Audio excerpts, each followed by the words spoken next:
What's up, you guys? I'm back for another edition of the challenge winners and losers. Nothing fires me up quite like an awesome elimination. Had me stressed out from start to finish. I'm pumped up after that episode of the challenge, so let's get right to it. Yes, I'm shirtless. Yes, I just got out of the shower. Yes, my hair is slicked back. It's looking long and luscious as ever, so let's get right to it. My winners this week. Nani, with a performance for the ages in terms of drunken challenge behavior is concerned. Absolutely loved every second of it.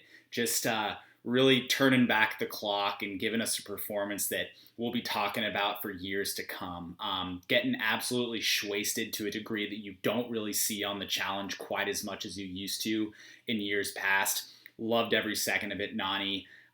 Way to give us what we were so anxiously waiting for and really deliver. Just a top-notch performance. My next winner is us, the viewers, whenever the makeup kits get busted out.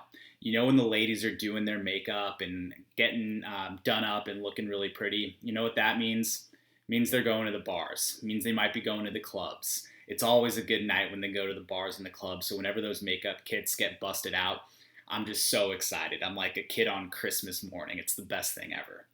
My next winner, Noodlegate. Nani, in her drunken stupor, went ahead and busted out the instant noodles, as we can all be familiar with from our time as freshmen or sophomores in college. Nani, at the ripe young age of 31 years old, was ripping out the noodles and throwing them in her drunken rage, directed towards Anissa, and it was electric. I don't know if you remember a few years ago, Pastagate between Corey and Tony, which was an epic drunken fight over spaghetti that ended with Corey being sent home due to some violence. Noodlegate's right up there with Pastagate in terms of incidents involving drunken, sloppy meals that won't soon be forgotten. So way to go once again, Nani. My fourth and last winner this week is Jenna. Gotta give it to her. Absolutely showing the haters and the doubters that, you know, she ain't no slouch. The storyline of her being checked out and ready to go home was really overhyped and overplayed, which should have given us some hint that she was going to emerge victorious. But, you know, she really came to play, and she showed that she is a strong competitor when her head is in the game. That can kind of ebb and flow with the challenges we've seen over the years. She's not always fully locked in, but when she is, she's definitely a challenger to be reckoned with. Let's move on to the losers. Zach, you're in the losers once again. Bro, for someone who's not even on this season of the challenge, you're really wreaking havoc, and I'm just not a fan, dude. Your insecurities are showing through. It's really brutal. It's not a good look. And yeah, I'm coming at you a little bit. I'm not a fan. My next loser has to do with another mentally, kind of weak member of the challenge cast, and that's Nelson. Nelson, if you were to rate physical attributes on a 1 to 10 level, would be right up there with Jordan in the top competitors on the male side in terms of being able to bring it home. But he is absolutely not able to deliver on the mental side.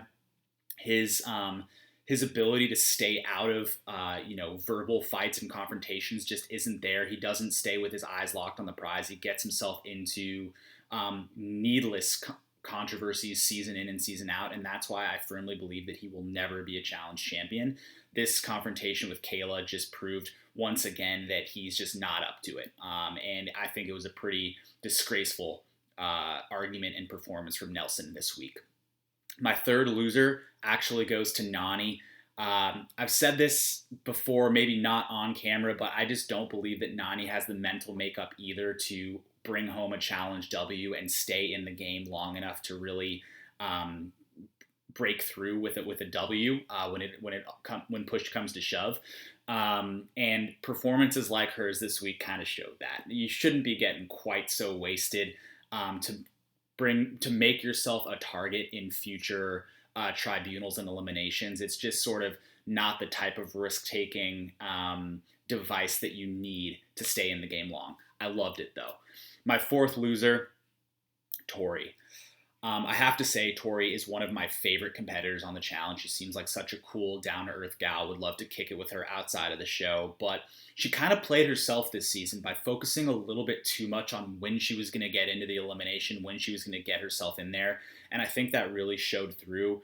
Her strategy just was not on point this season. I think she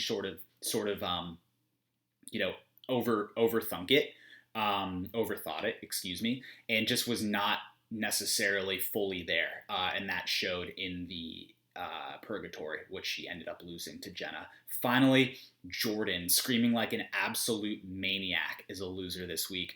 Not coming off well, coming off like someone who just can't motivate his partner in the right way. I know it was from sheer frustration over how she was doing, but just not giving her the right sort of mental and verbal, support that she needed in that time. Came off like an absolute loon and just did not look particularly good. So Jordan, you're my last loser this week. Great week of drama and battlefield competition out there for the challenge. Can't wait for next week. See you then.